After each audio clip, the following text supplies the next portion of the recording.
This is vlog number 8.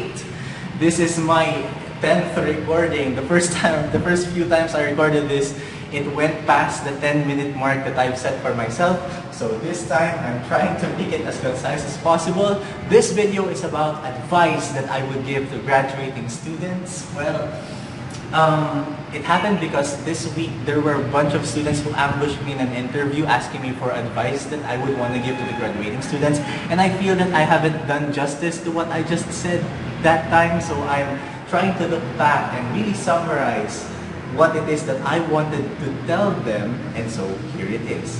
I have 9 in my list, and I wouldn't really call them advice, rather I would call them things that I wanted to have heard when I was graduating. So here it goes. First, by the time that you're in college, you have already spent 80% of the time that you would with your parents. You have to accept that sometime soon they're gonna be gone, and you have to make most of the time that's left between you and your parents and or family members. Of course, you can make family out of friends, yes, we know that, but there are no other people who can give you unconditional love than that of your family members. So try to patch things up. If there are rough patches, patch them up. If there are loose ends, tie them up so that you can spend more time with them. Number 2, the global tide is rising. What I mean by this is, of course, there are bad news everywhere. There are terrible news around the world. But essentially, if you look at history, we are on an upward trajectory into solving the problems such as poverty, economic crisis, and diseases. Everything is comparatively better right now than it was years ago. If you try to read Nero, you'll get a sense of what I'm saying. That was really a very dim time in the history of all humanity. We are at a point where we have risen above that, so I know there's a lot of things going bad in the world, but don't lose heart because we are at a better position than we were a bunch of years ago. So anytime you feel depressed about the state of the world as it is, just remember that the global tide is rising. We are at a better state than we were years ago, and you don't have to stress as much. Number 3, fix your bed and clean your room. The world is a state of chaos, and what your responsibility is to take the chaos and put it into order. That's the whole point of our work, your jobs, your career. The realm of chaos includes what the client wants, when the client wants something to be done, handling students, etc. Those problems, market trends, stock markets, the great unknowns. If you think about it, jobs are taking the unknowns and the chaos and putting it into order, which means if you have say for example, I'm a teacher, yeah, I have a bad student, chaos, I put it into order by handling the bad student. I have deliverables, chaos, I handle it and put it into chaos by doing the thing and delivering what is needed to be delivered. Here's a problem, chaos, here's the solution, order. That's the whole summary of work, and every day you are going to be doing work. One thing that could help you practice putting chaos to order is fixing your bed. Because your bed is chaos, your room is chaos, and you cannot proceed to fixing other things if the chaos within you is not yet fixed. So if you come to a point where you feel that fixing other people's problems does not fulfill you, it might be that you are not really fulfilled because the chaos inside is still not being fixed. So clean your room and fix your bed.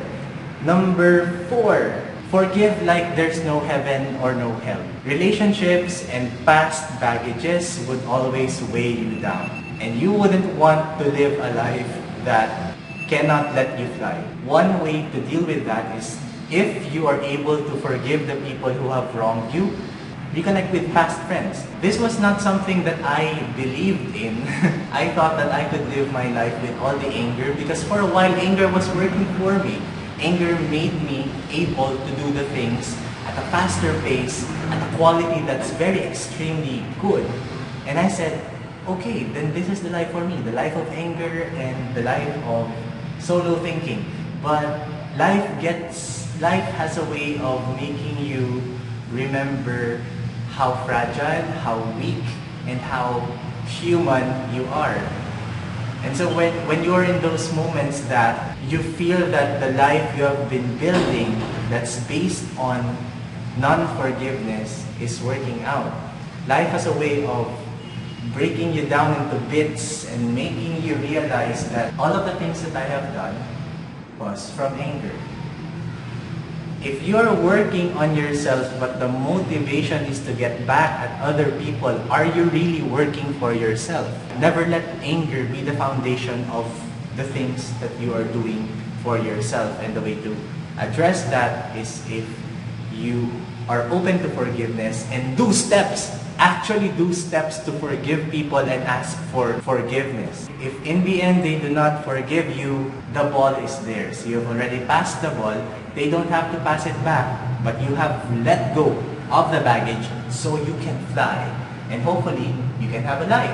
5 is exercise. There is solid research to prove that exercise is good for you. First, it begins with willpower. You have to will yourself to exercise. If you're past that, you build a habit of exercise, and that leads to a lifestyle of exercise, and so you're good.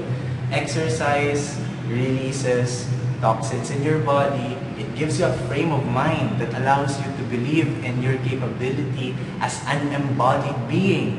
Use your body to make sure your mind is doing okay. There's a Latin or a Spanish saying, I'm not sure, but I heard this from our school basketball coach, mensano in corpore sana, which roughly translates to a sound mind cannot live in an unsound body. So take care of your body so you have a temple in which your mind can be preserved pleasantly. 6, operate on your own timeline. There are gonna be people all around you who will say, this is what you're gonna do when you're 20. This is what you're gonna do when you're 25. By the time you're 30, you should have this. They are trying to control you because they are not in control of their lives. You just have to say, alright, you do you, and I do me. Tell those people, let me ask you a question. How many hours in a day do you think of me? And then those people will say, why would I think of you? Precisely, you don't think of me. I think of me at least 16 hours a day when I am awake. And here you are thinking that you know what's best for me. I think of me, my circumstance, my decision, where I'm heading, where I have been. And you think you can tell me my timeline.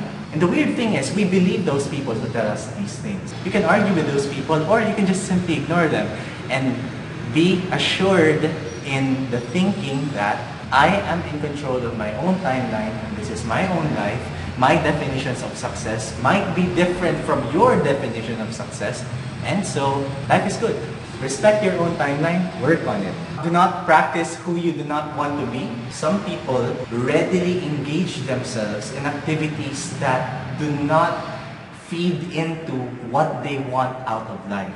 And so they become resentful and angry and frustrated because they are not moving forward to where they want to go. They're moving forward but elsewhere, but not where they want to go. That's happening because you're not practicing the thing that you want to become. You are doing things outside of what you want to become. So you have no right to be frustrated if you're doing things that will make you stray away from what it is you really want.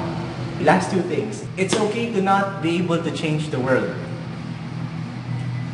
If you read history, it's obvious that in order for you to be in a position to change the world, it would take a certain kind of person, you, a certain kind of circle of friends, a certain kind of status, a certain kind of place in the world, a certain kind. Everything has to be in line in order for you to do that. And to ask that of everyone is not only foolish, it's also mathematically impossible. We can't all be saviors of the world in a large scale, but we can strive to be the best that we are here and now. That's it. That's the only thing that you can control. If you're feeling anxiety because there's pressure that's put on your shoulders to be able to fix the world, no, it doesn't work that way. Focus on what it is that you can control. That's your immediate vicinity. Strive for equality. Try to fix the things that are in your immediate circle. That's all that is being asked from you. Depression is a real thing in our generation today. Why? Because everyone is being thought that they could be anything they want. False. You cannot be anything you want. Being able to become that means that you have to take that dream away from other people who are just as hungry and who at times are better than you. And so you have to be prepared to really brush elbows with these people who want the same dream as you. What we're left is a consolation that we have to do everything that we can to make sure our part of the world, which we can control, is doing fine. That's your contribution. At the very least, if you find yourself advancing and being able to reach more people, then fine. But don't be too anxious and don't get depressed if now you cannot yet change the world. It's okay. Just make sure you're doing well, carry your own weight, and try to help people that you can help in your own immediate vicinity. Lastly, read books. Much of the problems that you are gonna be encountering in the life outside of school has been encountered by people who lived before you. Sometimes half of your misery can be alleviated just by knowing that someone else is going through the same thing. You can find that in books. You cannot find that in social media, because in social media, everyone tries to one-up everyone. Everyone tries to make you look stupid and make themselves look like they're having a better time than you. You do not look for inspiration in social media. Where do you find it? You find it in books. So read. Every misery that we have experienced is not unique to us. It's your job to find those people who have their fair share of what you are experiencing. This video is so long, so I'm gonna be cutting it there. Gerald, I hope that you were able to pick up something. And these are really rules that I also try to live by myself. I keep reminding myself of them. Tell me what you think. And I, by no means, am saying that these are rules to follow. I'm still trying to learn them. They might be wrong, but I'm willing to share them with you, because being able to think with other people is a gift that we are given as human beings. Gerald, I'll see you next week.